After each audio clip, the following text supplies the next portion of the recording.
دل جب ٹوٹتا ہے تو آواز نہیں آتی، بڑی ہی خاموشی کے ساتھ وہ ٹوٹ کر بکھر جاتا ہے، مگر اس کے ٹوٹے ٹکڑے ہوتے ہیں نا، وہ پل پل اندر ہی اندر ہمیں کھا رہے ہوتے ہیں اور ایک ایسا درد دے رہے ہوتے ہیں جو ناقابل برداشت ہوتا ہے، اور یہ تکلیف بڑی جان لیوا ہوتی۔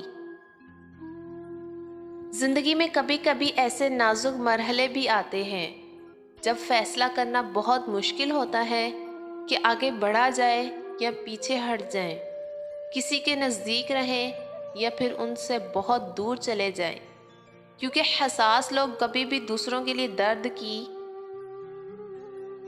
وجہ نہیں بنتے، اس لیے وہ کوشش میں رہتے کہ ان کی وجہ سے کسی کی دل آزاری نہ ہو۔ وہ اپنی سب خواہشات کو دل میں دفن کر کے دوسروں کے لیے خوشیاں بانٹتے رہتے ہیں، جبکہ ان کا اپنا دامن خالی ہی رہتا ہے۔ ایسے لوگ کس قدر نایاب ہوتے ہیں، یہ بے حس لوگ نہیں جان سکتے۔ گوا دیتے ہیں وہ ان لوگوں کو جو موتیوں کی مانند ہوتے ہیں، جو ایک بار بکھر جائیں تو پھر یکجا ہو کر پہلے جیسے نہیں رہتے۔ بات ماننے کی کسی انسان کی قدر کرنے کا کوئی فائدہ نہیں، زندگی میں ہی کرے اس کی قدر۔ بات ماننے کے تو دشمن بھی جنازے کو کندھا دینے آ جاتا ہے۔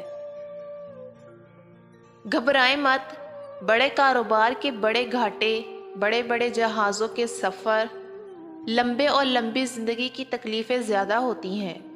سورج سب سے بڑا ہے تو گرہن کی اذیت بھی وہی سہتا ہے، چاند خوبصورتی کی علامت ہے تو داغ کا تانا بھی اسی کو ملتا ہے۔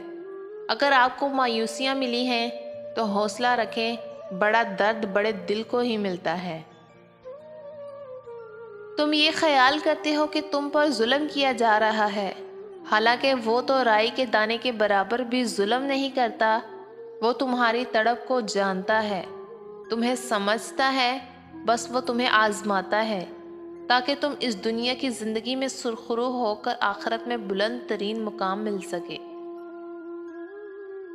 ہم نے جو کامیابیاں سوچی ہوں وہ مل جاتی ہیں، لیکن ان کامیابیوں پر جن چہروں کا اپنے ساتھ ہنستے تصور کیا ہو وہ کھو جاتے ہیں۔ عورت اور مرد کا تعلق ہوتا ہی جنسی ہے، کیونکہ یہ اللہ کا قانون ہے۔ عورت کو مرد کے لیے بنایا اور مرد کو عورت کے لیے۔